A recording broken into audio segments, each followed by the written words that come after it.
October, I heard about an amazing charter school in the poorest neighborhood of Detroit, and we had two of the women who started it on the show, and they want to give the Detroit Achievement Academy $25,000. We're going to give you another $25,000.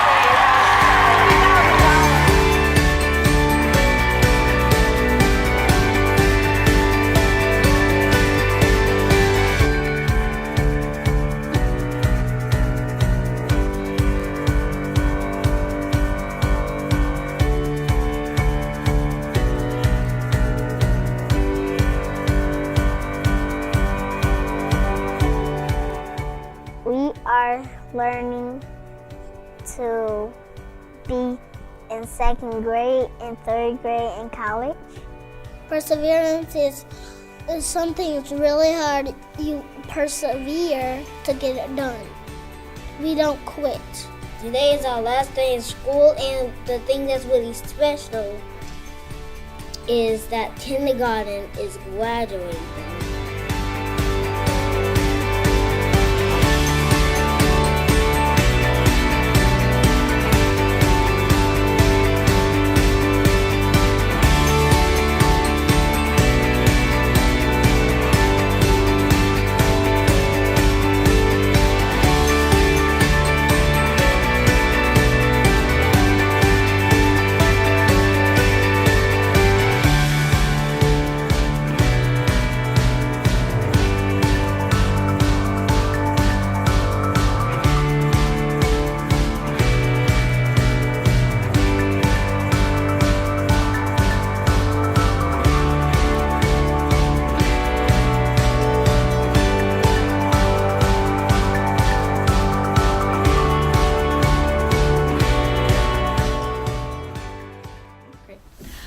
Hi everybody, my name's Kyle Smitley. I'm the founder and director of Detroit Achievement Academy. I hope you enjoyed the video that walked you through our very exciting first year.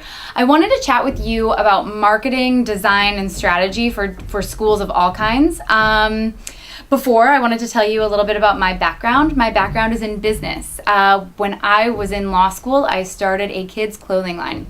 The big driving factor for our clothing line was the truth is your best tool. So we had a very good company, and our big point was the truth is your best tool. Use all of the truths of our company to show the glaring differences between our company and the competition.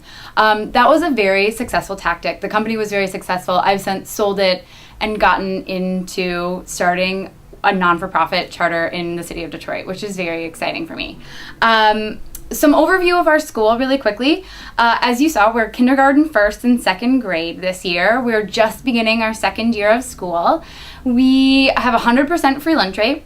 And as you saw in the video, our data is very impressive. So our first grade math growth scores were in the 95th percentile nationally.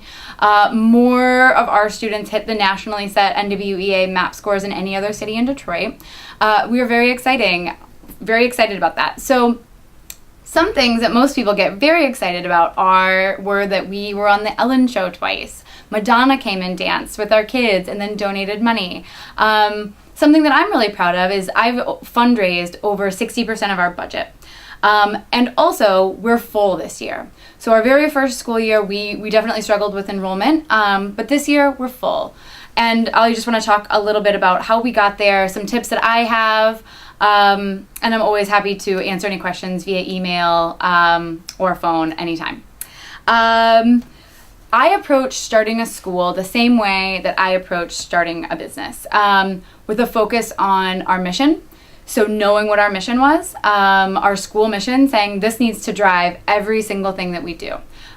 We had to set a mission and stick to it. I also decided to stick with the very best slogan of the truth is your best tool. So what you're doing is getting into education to provide a really great option for kids in Detroit, and you're going to do it a very unique way. So some things that make us really different are that we feed our students 3 healthy meals every single day, that we are really focused on the individual success of our students and our parents. We're an expeditionary learning school. Every school has things that are different. So knowing what those things are, how they fit into your competition, your local ed landscape, I knew would be really important.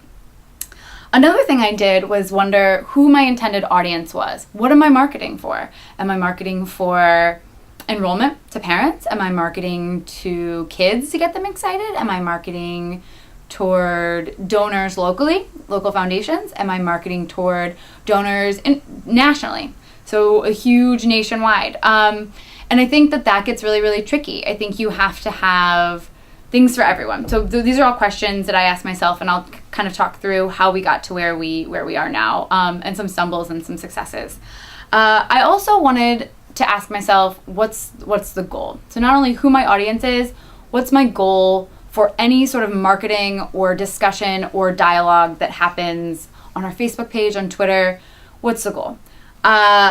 So that said, we started out, we knew that Facebook is important for a lot of different reasons.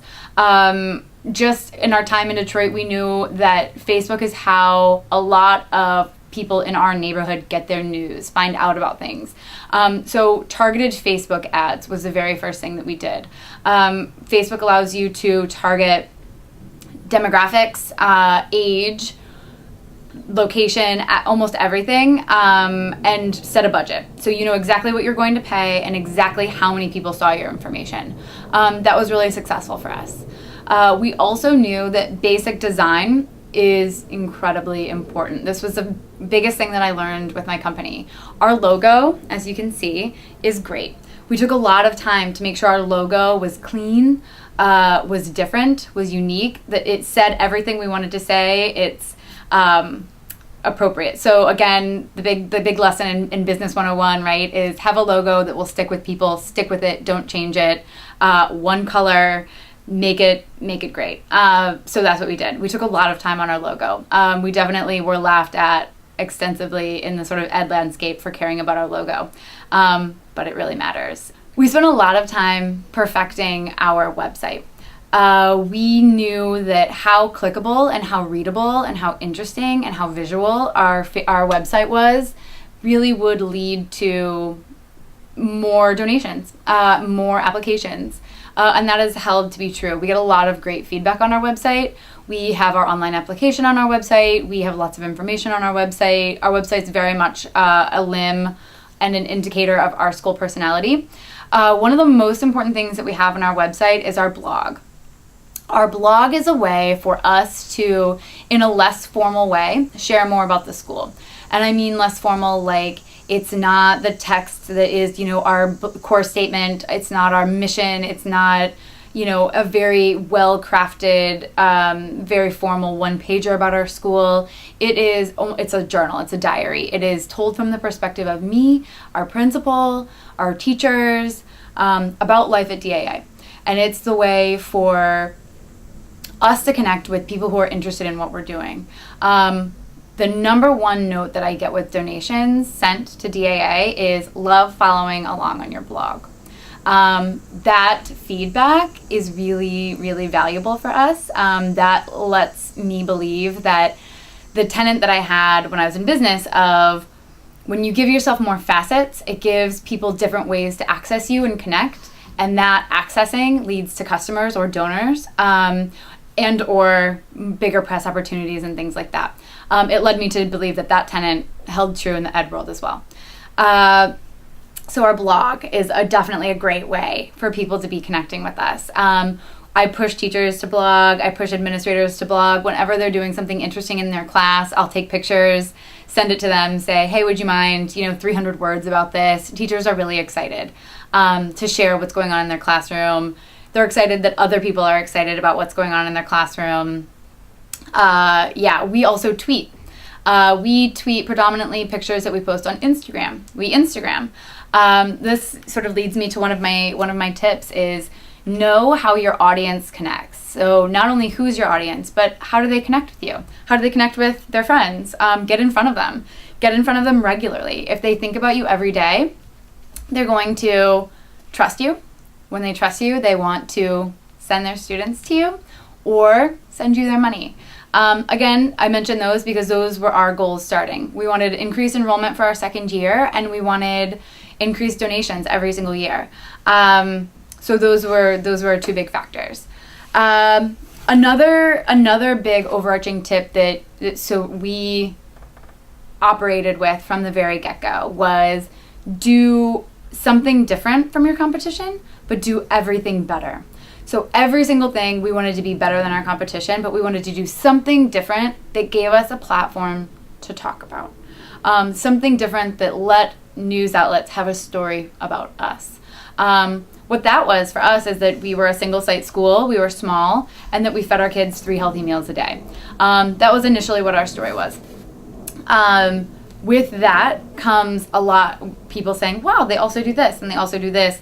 And then that sort of lends itself to increased traction, increased publicity, and things like that, if that's a goal for you.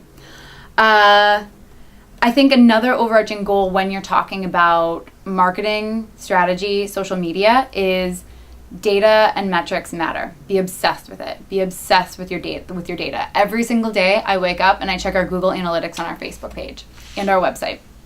Both of those sites tell me how many people have viewed our page, what they've clicked on, what they've looked at, where they're from, how long they're on our page, and what they did. That leads me to say, like, oh, they really poured over our academic site. That's really interesting. Maybe I should make sure that content looks really great. Or they spent a lot of time on our fundraising page, but they didn't donate. I wonder what I can do to make sure that they donate next time. Or I wonder who this person was. I wonder why they came to look. I wonder if they clicked on this page to go to one of our wish lists. Being obsessed with data will lead to greater success. Another way you can really be obsessed with data is finding out what time of day is best for Facebook posts and for emails. This might sound like crazy lunatic serial killer behavior, but I swear to you it leads to really increased traction as far as how far your posts go. If you're asking for help with a fundraiser or things like that, being well aware of what time your audience, your specific audience, it's not the same for every audience, being aware of what time your audience opens their emails, what time they're most likely to click on their emails, what time they're most likely to click on a Facebook request or anything like that. Knowing what time they do that will help you have success in any of your campaigns. I think the best tip that I could give someone from our success is be creative and be spontaneous. Roll with the punches, go with the flow. We have had so many opportunities that have sort of approached us, including our big national media appearances, that have approached us, and had we hesitated and not been ready, they would have passed us by.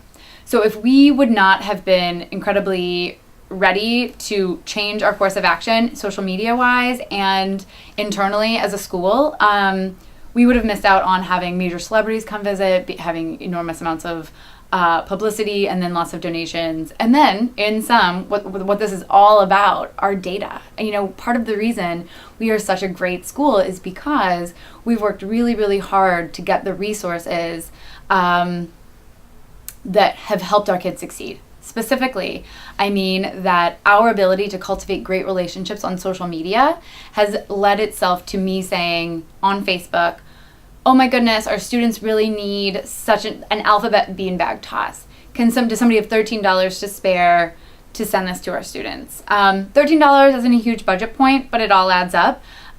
So these are very common requests that you'll see on our Facebook page. We get it the next day, every single time. Every time I put something on Facebook, we get it the next day, because we've been able to cultivate that level of trust and gratefulness and appreciation and in belief in our mission, because again, the truth is our best tool. 6 days a week, they see pictures of our kids thriving and doing really great things. And then on that 7th day, when we say, we really need your help, can you send us copy paper? 30 people send us copy paper. I'm very proud of the fact that to this day, we're in our 2nd year and we've never once had to purchase copy paper. I'm going to see how long we can keep that streak going. But again, thank you so much. So excited to be able to connect with you guys. Wish I could be there. Have a great rest of your day.